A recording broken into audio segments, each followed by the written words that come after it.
back to the Fight Sites MMA podcast. This week, we just recently, like 10, 15 minutes ago, got word that Henry Cejudo versus Jose Aldo is actually happening at 135 pounds. We hate it. We hope you hate it too. And we are here to talk about how horrible that booking is. Sriram, do you agree? Yeah, our listeners are smart, and I'm pretty sure they know what the problem is with that booking. Not the problem, Yeah, the truly. many problems. But yeah, it's incredibly depressing, and I hate it so much, more than words can, express. R.I.P. Prime Aldo. We loved you so much. Yeah, and it's not just a bad fight because I really just don't want to watch Aldo get ground into dust. But it's also just bad because there are like literally 3 viable candidates at 135 who are so much more interesting. It would be so much more fun.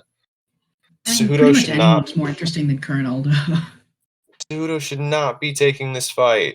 And despite the fact that I wrote a big complimentary piece on Henry Cejudo like 2 weeks ago, I am feeling more and more regretful of it as the days go by because this is bad. It's really bad. But that's not actually what we're here to talk about. We're not just going to complain. We are going to be talking about Joseph Benavidez versus Deiveson Figueiredo this Saturday. The only fight worth watching on that card, unless you really like women's featherweight. Fucking know why, but it is just a useless card underneath it. But the main event is genuinely the best matchup in 2020 so far. It is just terrific for the flyweight title. Then we are going to be talking a little bit about what happened last week, Paul Felder versus Dan Hooker, and really a performance that stood out to all of us watching was Brad Riddell's win over Magomed Mustafayev was really, really inspiring for his potential prospects in the division. And then finally, we have a question from one of our Patreons. Ollie asked us about the best outfighters in MMA, past or present. And that is what we're going to talk about. I'm sure we both have quite a bit to say. We'll try to keep this, roughly an hour, maybe a little over an hour, but who knows? We might get on a rant here. So, Sriram, how you doing? I'm good. I mean, I'm not as well as I was doing about 20 minutes ago, but we've already talked about that. Yeah, Figueredo Benavidez is great. It's, as you said, it's the best fight on the card, at least after Tom Breese pulls out, and even that isn't a good fight. It's just Tom Breese is cool, but he's going to pull out. But yeah, love the fight, and it's probably the most important fight for any division that's happened in recent history, I would say. It really does feel like either one of these guys could have been fighting for a title like a couple fights ago, and they've solidified their claims at the top of the division, and it's just bound to be excellent. So what is your initial read with this fight? What are you thinking and feeling? I'm feeling Figueredo, but it's I really can't. It's like a 51-49 pick because I feel like I'm weighting the Pettis fight too heavily, but I also feel like a lot of people are not weighting it enough, if that makes sense.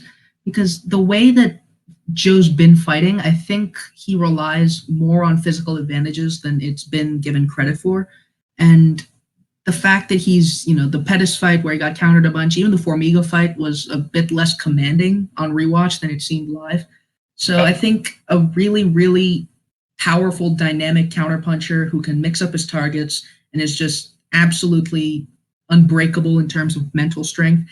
It's going to be tough for Joe until it gets to like round 3. And if he survives that, that's going to be good. But if he doesn't, then it's going to be really, really ugly for him. What is it about Figueiredo that we like so much? Because I think you and I both think very highly of both of these men. But what is it about Figueiredo that makes him such a unique presence in this division?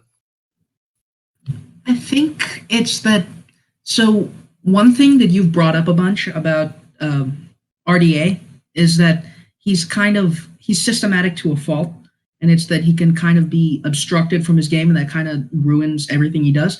And I think Figueiredo's kind of the opposite, which has both positives and negatives, but he's turned it into a positive against genuinely really good fighters. Like, for example, he doesn't do anything particularly consistently, but and that makes him seem like really wild and just not it at all when you first start watching him. But then he's a bit smarter than you give him credit for, and he's just one of the craziest athletes I've seen in the UFC period. So he's essentially tiny young Yoel Romero with minus a little bit of polish, but plus maybe a little bit of activity early.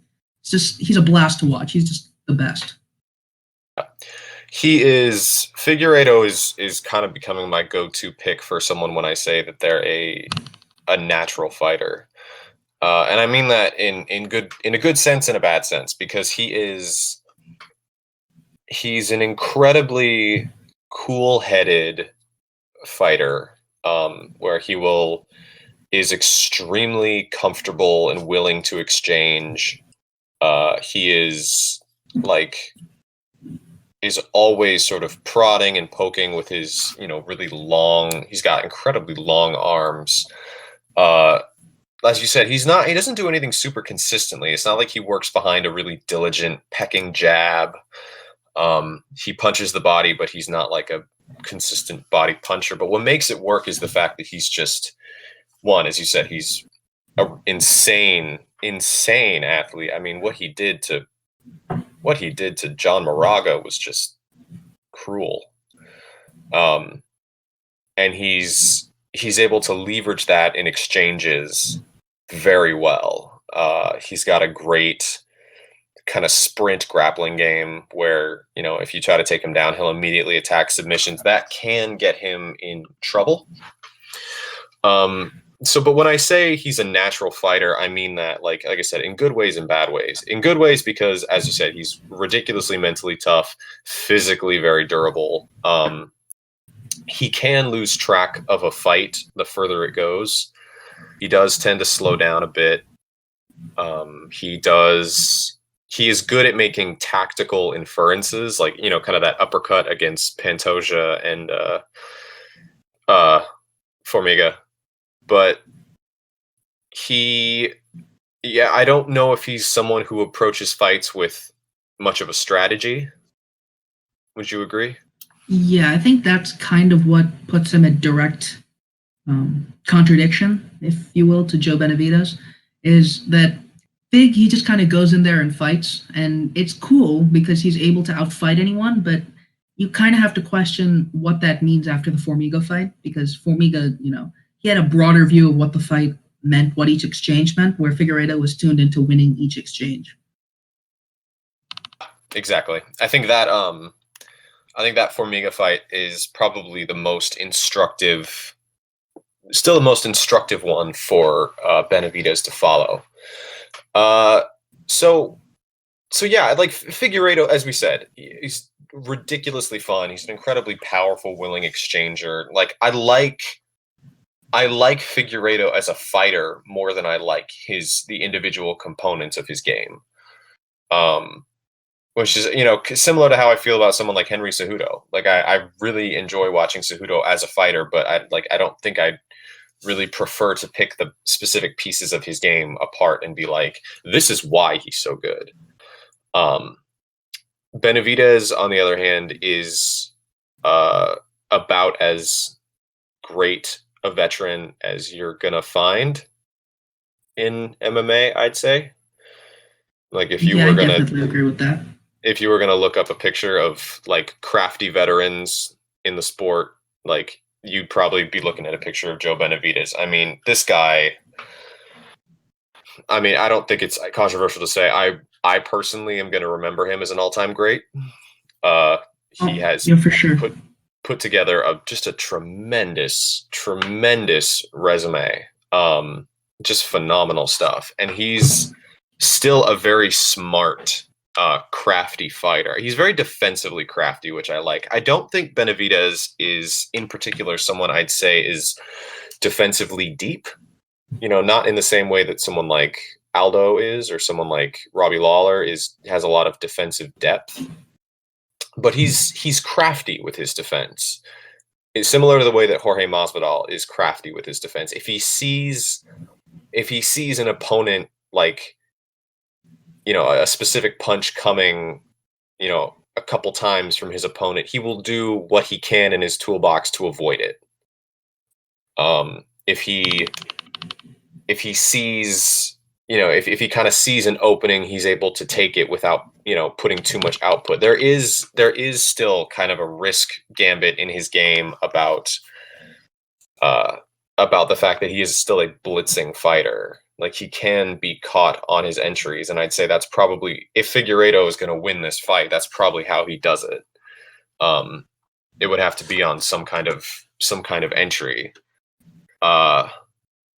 But he's a surprisingly good combination puncher. I like that he goes body head. I like that he can kind of lever off his left hook. He'll double up. He'll kick the legs. Like, it may not be the most mechanically pretty to watch. I mean, he did like fall down off a head kick against Formiga. But it's a good game. It's a smart game. And he's like I said, he's just crafty is the word. He's a smart, wily, tough veteran who has a lot of experience, and from what we can tell, still possesses top-notch cardio.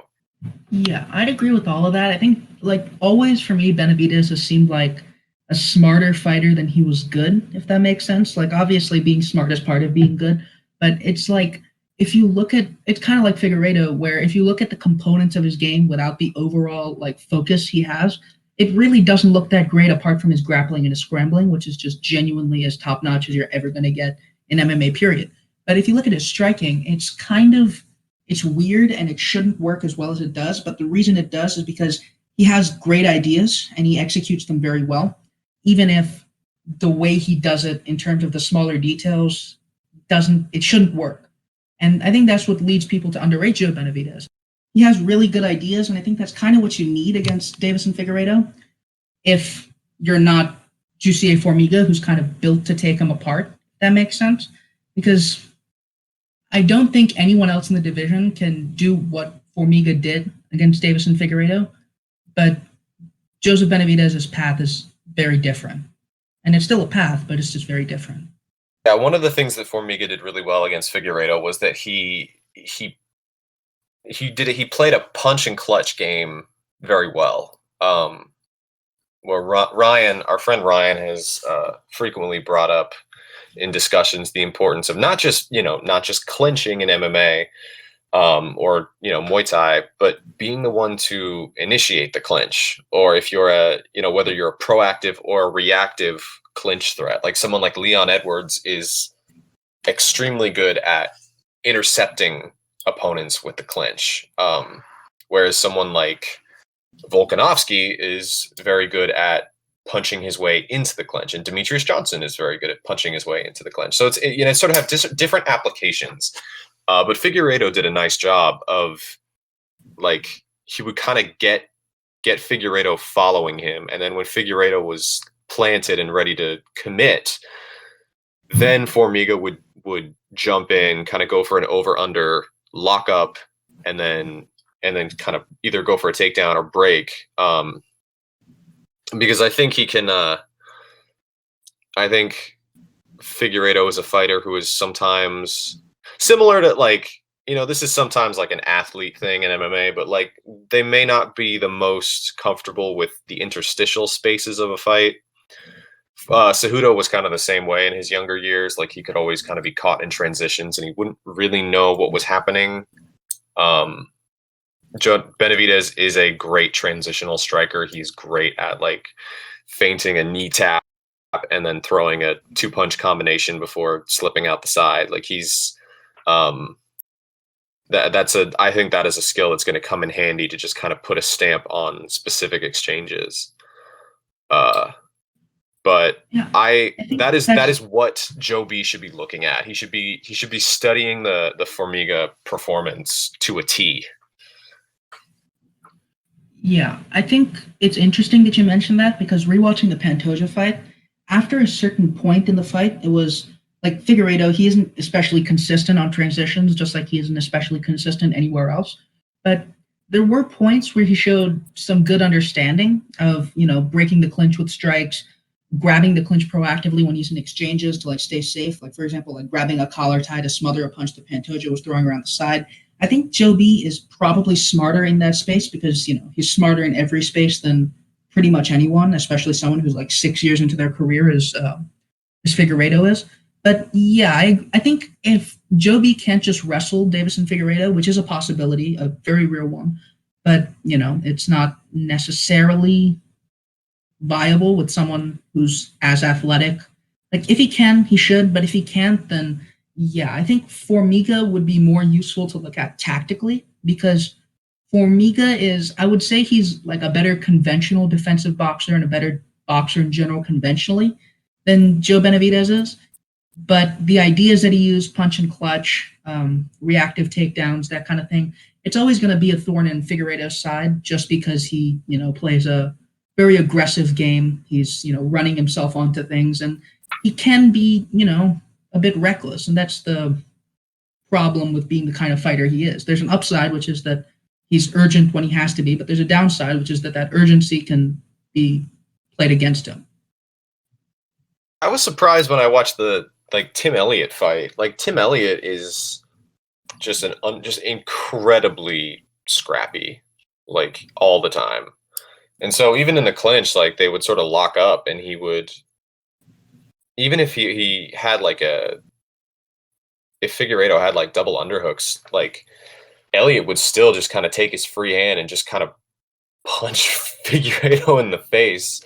They weren't particularly hard punches, but they were just just kind of like tapping, annoying punches. And I think there is a space, there is an avenue there. I don't know if like Joe B wants to spend tons and tons of time just locking up with Figueredo, but then again, I don't think Figueredo is a really like layered clinch threat either. I think he kind of looks for the immediate offense when he's in there, and then he kind of is done a bit, ready to move back out. So yeah, it's like it's hard to sort of pick apart specific exchanges because they're both so willing to initiate. But I think Figueredo probably has to knock Benavidez out to win this fight, or tap him, which it needs to be said. Benavidez is a phenomenal scrambler. Like he will never concede to any one position. He'll always, he gave up his back to Formiga and still turned against the momentum of the scramble and freed himself. He can give up mount and escape mount. Like he is just a marvelous scrambler. Like even more than someone like Demetrius Johnson, I'd argue. Yeah, I'd agree with that. I think Deiveson Figueiredo needs to finish this, I would argue, in the first 2 rounds for a variety of reasons. One, his cardio in round 3 against Pantoja was a definite red flag, and it's the reason why I wouldn't favor him against someone like Henry Cejudo, because he's going to have the early advantage, in my opinion, but if you gas from punching someone in the head at the pace that you're, enforcing, then that's not going to go well.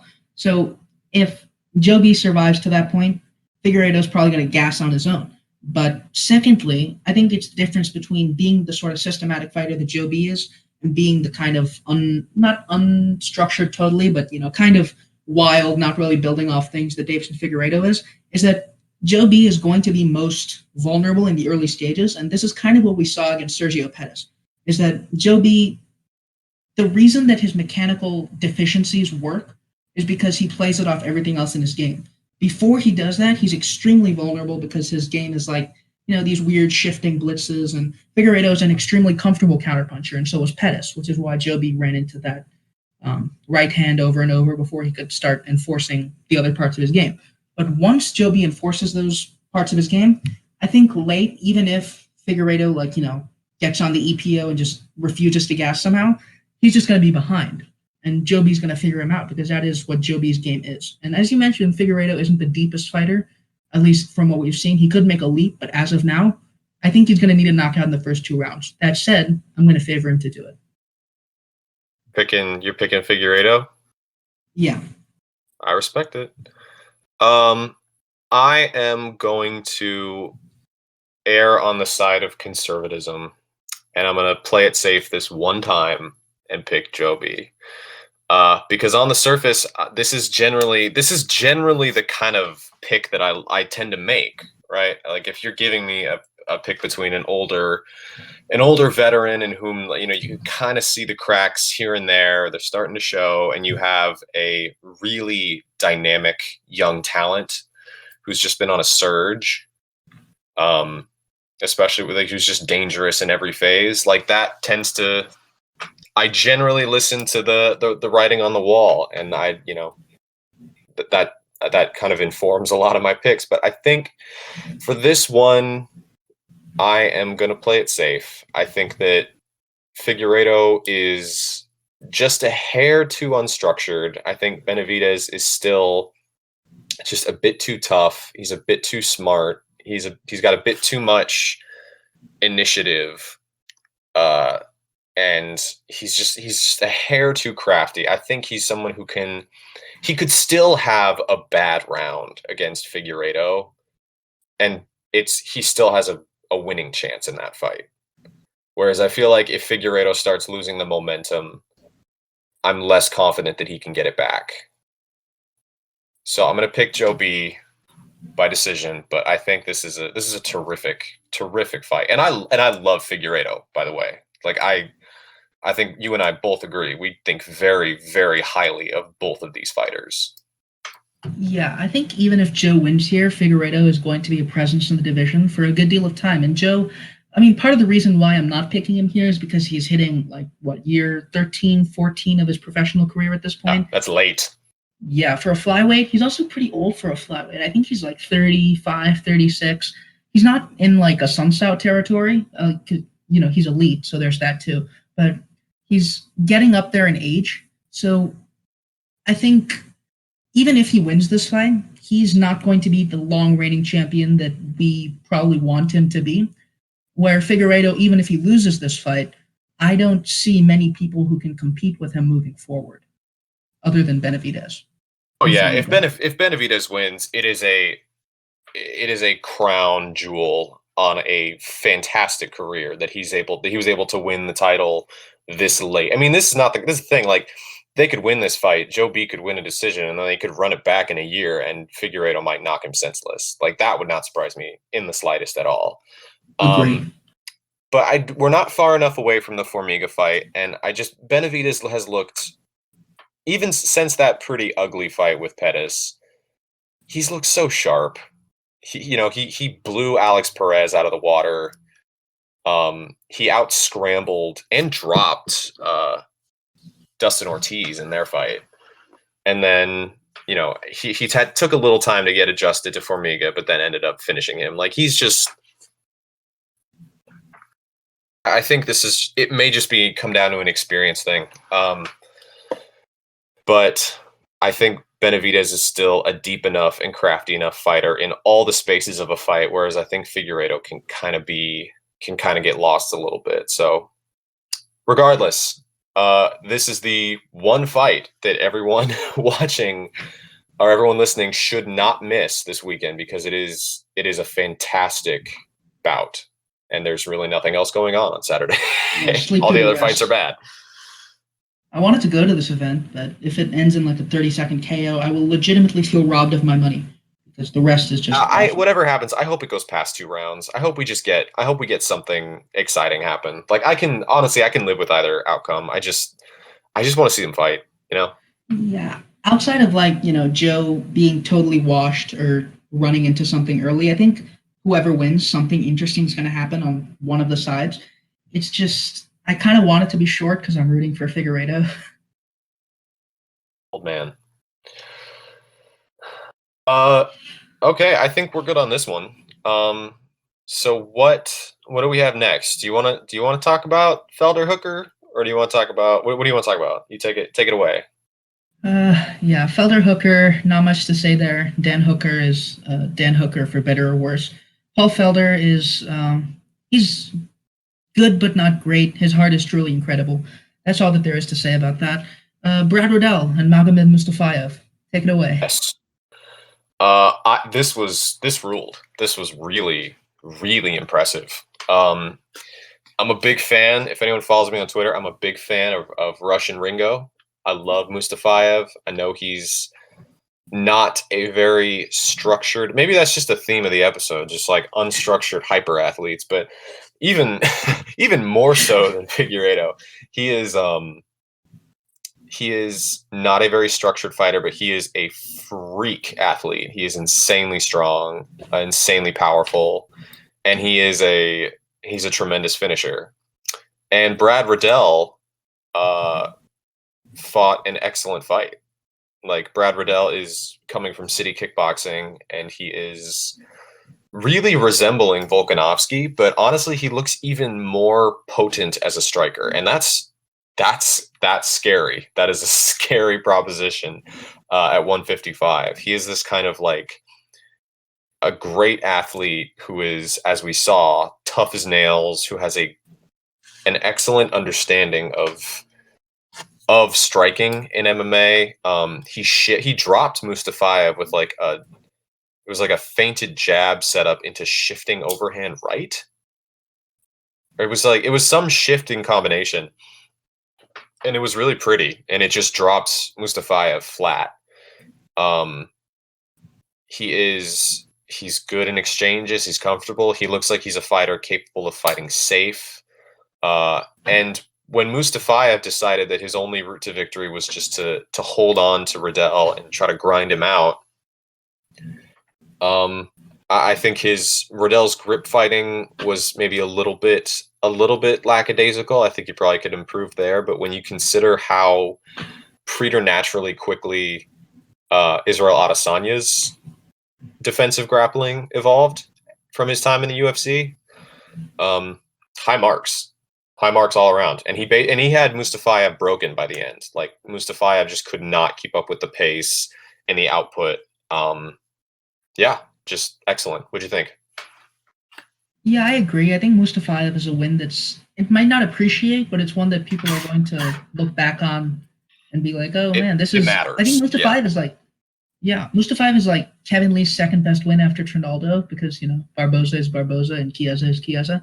But I think, yeah, it was a really good win, particularly because even past all the, technical details of it, which were impressive, he looked just as physical as Magomed Mustafayev, which is it's terrifying considering that he's not as unstructured as Magomed Mustafayev, but he's just as physically imposing. And if Magomed Mustafayev was, a technically put together fighter, I think he'd be a top contender because he has that athleticism base behind him. So I think Brad Riddell, he got stalled out too much against the fence for me to be, confident in him against Khabib, because it's obviously too early for that. But he's hitting a point where I think he's comfortably top 10, because lightweight isn't a weird place. At least in the UFC, he's comfortably top 10. And yeah, he has some really good potential moving forward, especially at a camp like City Kickboxing, where he's only going to get better. He just looks like a fighter who is comfortable in pretty much every phase, comfortable in the interstitial spaces of a fight. I heard them talking about like matching him up against Alexander Hernandez, and I would be totally for that, because Riddell would stomp him. So, and it would be we would actually get to see, the thing with this fight is that of the flashes of striking that we saw from Riddell, he looked really, really good. And, like you said, he was stalled out a bit. And it's, it is notable that he wasn't like really overpowered, but he was stalled out. And I'd like to see him against someone who's going to let him play his game. Maybe if you matched him up with someone like Olivier Aubin-Mercier or Alexander Hernandez, I think he'd probably hose them. But I was incredibly impressed. So like with the camp behind him and with the fighters he's training with Adesanya and Volkanovski, like he's in good hands. That's a serious talent. So Yeah, I think it's worth saying that the Malarkey fight, the one before this, was kind of messy, and I mean, part of that could have just been because Malarkey looked as durable as anyone I've ever seen because he took some punishment. But yeah, overall, I think, as we saw with Adesanya, you can't exactly judge him from an early performance if he's going to Oh improve yeah, the way city kickboxing guys do, other than Hooker, because, as I said, Hooker is Hooker. and But, Volkanovski had some scrappy performances early before he was yeah, able to kind of mesh his strategy with his tactics. But like, there's no doubt that looking at Riddell as an athlete, as a tough, durable, physical athlete, and looking at the pieces of his game that we've seen, he just looks like there's a lot to like there. There's a lot to like. So, yeah, congrats, and I Brad hope they give Riddell. Mustafaev a step back so people appreciate that win.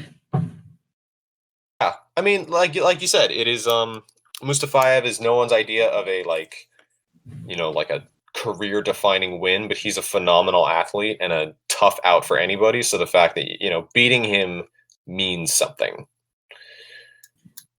Uh, yeah, I think that's about it. Yeah, Let's anything move on. else? I'm ready to do the outfighting because I think this should be an interesting. This is an interesting discussion. Yeah, and it feeds into what we were talking about at the beginning, which is probably the obvious answer for this. But yeah, so from Ollie, we have the best outfighters in MMA, past and present. And who's your first pick? Tyron Woodley. I agree, 100%. That's it. End of the discussion. No. So this is a tough one because outfighting and like I'm actually writing an article about has a little bit to do with this right now about defense in the MMA metagame. And I'm not going to talk too much about defense specifically, but basically what my point is that a lot of MMA can just be it's a younger sport. We're still in its infantile years. And so a lot of it can be boiled down to who gets to come forward, who gets to push forward, who gets to pressure, who has the initiative. Um, and so I think a lot of fighters just don't like fighting on the outside. Like they kind of feel compelled to push their opponents back. So the ones that I think are very good on the outside, um, Edward Vartanian comes to mind. For sure. Jose Jose Aldo is probably again the best example that we can give. Not just in terms of his footwork, also in terms of his positioning in the cage, his cage craft, how difficult it is to pressure him. Um, who do you have in mind? Because I'm drawing a blank. There aren't many. Yeah, you took the first two, the ones that I mean, the one that I would have taken is Jose Aldo. D'Artagnan's a great example because, he's not one that people would have picked, but he's definitely like top two, I would say. Um, Someone like Max Holloway is very aware of where he is in the cage, but there has been the moments of, run him straight back and he's going to run straight back. Yeah, I generally agree with you. I think it's going to be a while until we see someone again like Prime Jose Aldo, who's the closest we've gotten to like a Floyd Mayweather in MMA, who can draw people into him and just like totally deny volume and not fall for the way the meta works in MMA right now. But yeah, outfight. I think we could go by division and go like featherweight Yeah. is probably Aldo and Holloway or Prime Aldo and Holloway, and maybe Volkanovski. Volkanovski's footwork looked pretty excellent against Holloway himself. Volkanovski's turning into an outside striker. I think Cater has very good footwork when he's allowed to fight off the back foot. He uses Yeah, L steps really well. He V steps into range sometimes, yeah, which that's why is Cater's sort a of weird fighter. classic boxing things, boxing footwork traits that you don't see that much. But he also does kind of fall apart when he's forced to pressure.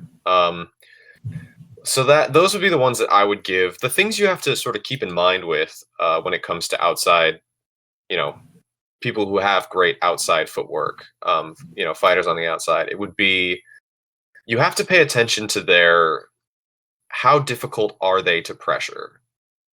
because one of the, we talk about this with Khabib all the time, but like Khabib is just able to walk his opponents back to the fence because they just give him the space to do that. If you really want to do it, you have to make yourself hard to pressure. You have to don't just be backed up with nothing. You have to, you need to have a reason to move backward. And you need to. Oh, go ahead.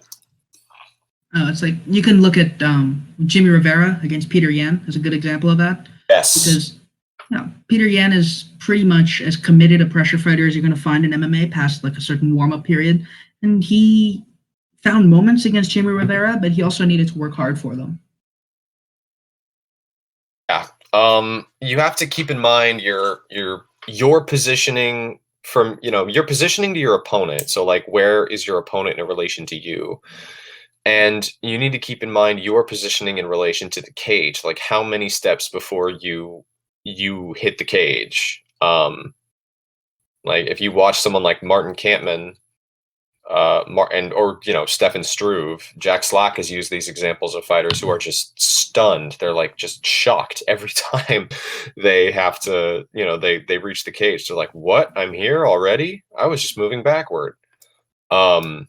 So someone like Eddie Alvarez is a good one to study, because Eddie, similar to Calvin Kattar, he's someone who I don't think ever did his best work when he was forced to pressure. Like when he was forced to come forward, I don't think he's ever really liked doing that. But when he fights a pressure fighter, he is very good off the back foot. He pivots well.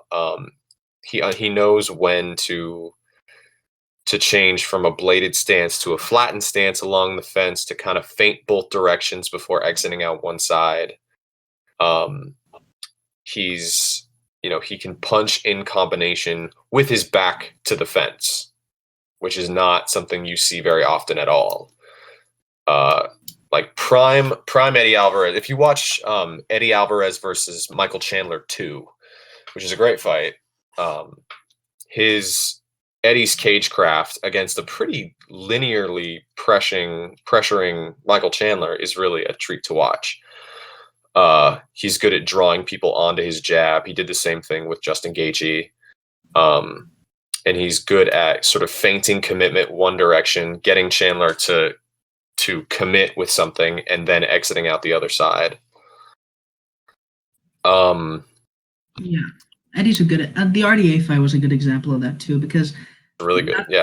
Not too many people would have had the composure the way RDA was pressuring in his days at lightweight to be able to work around his guard like that in combination. Play his get the guard narrow and punch around it. It was a really sharp way to fight, and that's kind of the point of pressure, is to get people flustered, and Eddie wasn't. Yeah, I think Leon Edwards is a good example of a great outside striker. I think he, against someone like Kamaru Usman, I think his tendency to put himself on the fence is probably going to hurt him, possibly quite badly. But he is, like I said, he is also someone who is excellent at drawing people in and then intercepting them with either the clinch or strikes. He doesn't just sort of skirt away in a straight line. He's always exiting on an angle.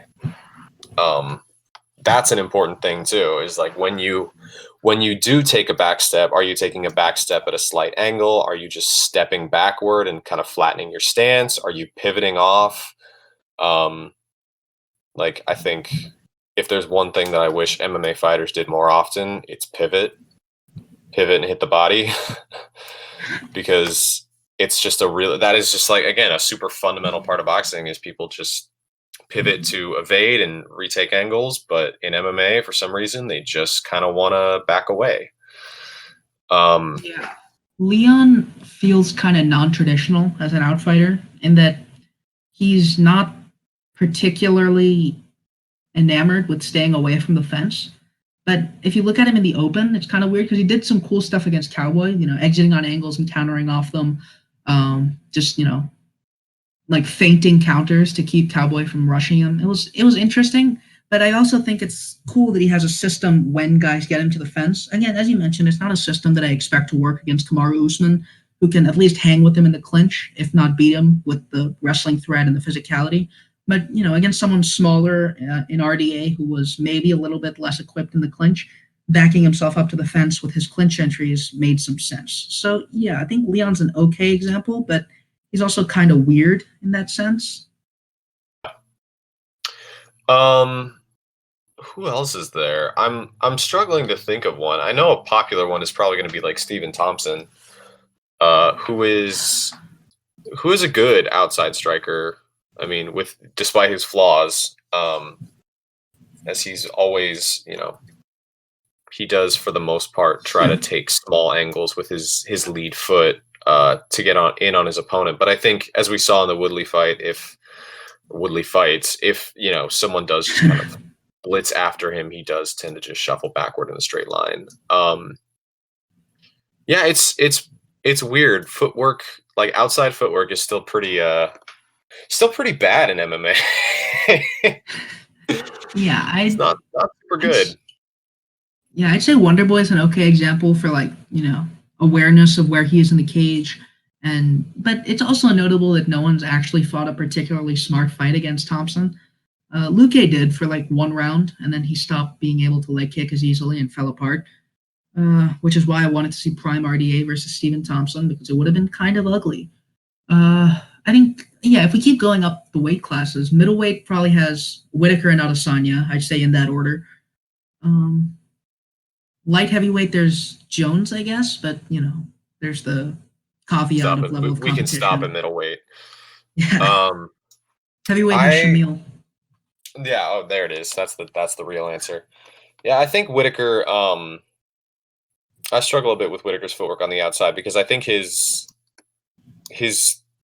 positioning and his initial defensive maneuvers on entry they tend to be good, but I think his exits are sometimes kind of narrow. Like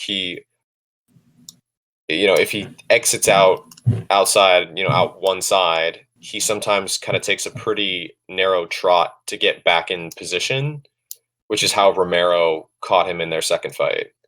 And I don't think I think there is a specific kind of slice of mid-range where Whitaker does his best work. I think if you push him all the way back, his options become a little bit dire.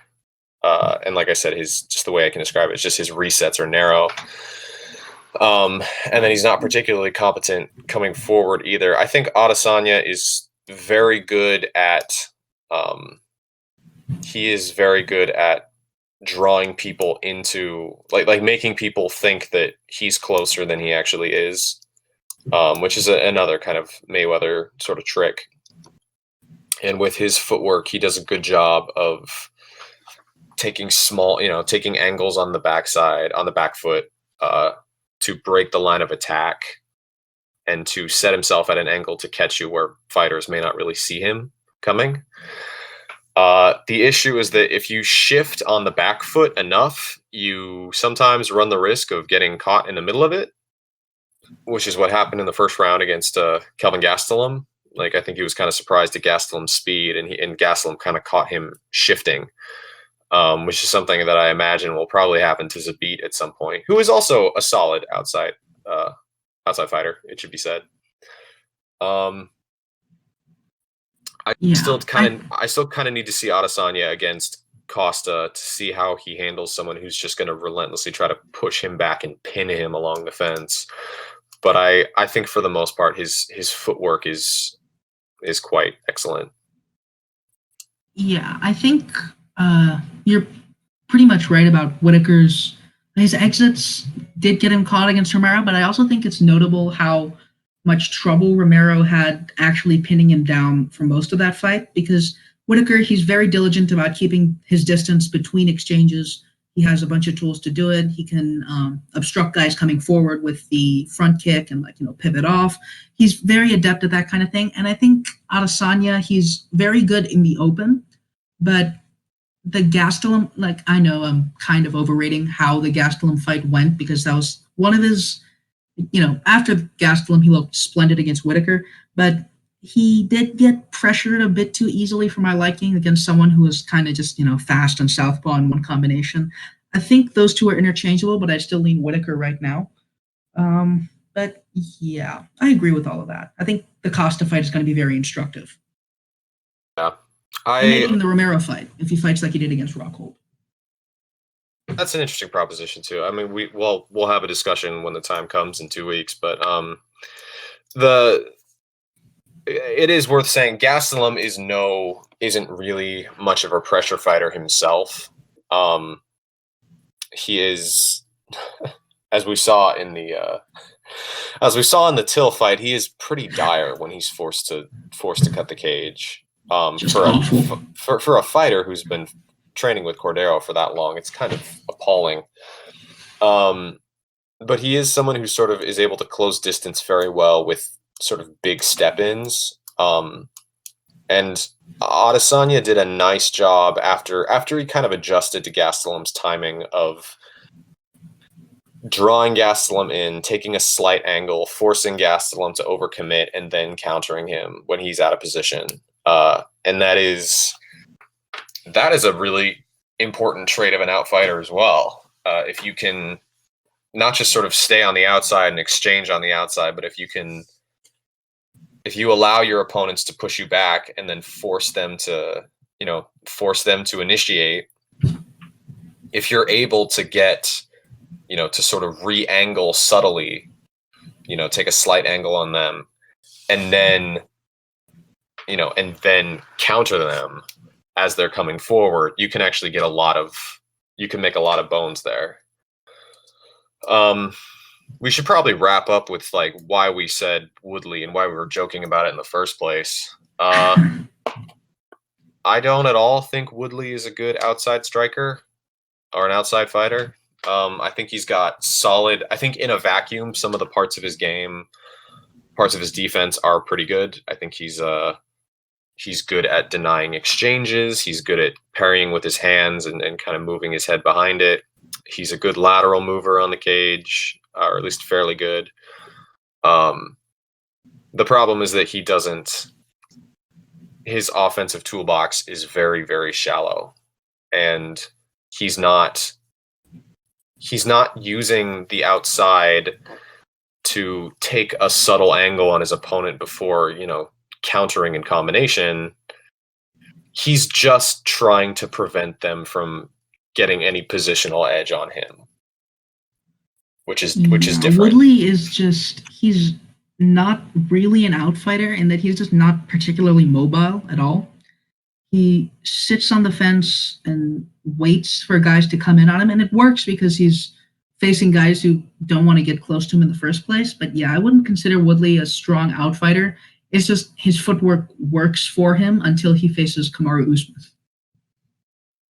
Yeah, it's part of being an outside striker is that you are kind of incentivizing your opponent to come forward, and in some ways kind of take the initiative.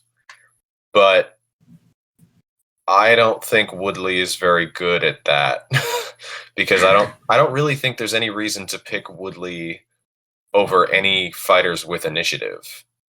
Like, it is notable that the ones who were willing to just sort of, get to a certain space and just throw. Obviously, I'm oversimplifying a bit, but whether that's in the clinch or kind of at the peak of his range, they're able to sort of make a lot of hay because he's not really that much of a counter-punching threat, I guess you'd say. Yeah. Like he needs people to kind of overcommit before he's able to counterpunch. He's not feinting and adjusting to make his own sort of tactical inferences. Yeah, it's a bad I think style. you would kind of link it back to like Figueredo that we started with. Is that you can look at a really diverse counterpuncher who has a bunch of options and can feint to draw counters and that kind of thing. But then with Tyron Woodley, it's if you like, for example, I picked Santiago Ponzinibbio over Tyron Woodley today. with all of Santiago Ponzinibbio's 2 accumulated years of ring rust, because it's just Woodley he's weird and he's solvable, and I haven't seen him look good for more than a moment at a time in a fight. So it's weird to call him a good outfighter. Yeah, it's a bad style. Like there may be a fighter in the future who fights along the fence and can counter in combination, who has a reactive takedown threat, and a fighter who's willing to control more exchanges with a jab, who's able to kind of jab to draw out exchanges, who's able to feint, who has a left hand. Imagine that. There may be someone down the line who can do that. Maybe it's, who knows, maybe it's oh God, what the hell is his name? Sadiq Yusuf. Maybe, who knows? Ooh, that could be interesting. But it's not Woodley. Yeah, Woodley's Woodley's style like, it's not an innovation. If you're looking for outfighters to model your style after, don't pick Woodley. yeah, Woodley's like a parody of what people think Floyd Mayweather is. Yeah, I'm put your money on Leon Edwards. Kings of Leon. Time. I think I'm good on this if you are. Yeah, I'm good. All right. Thanks for joining us. And don't break your penis. Later. Exactly.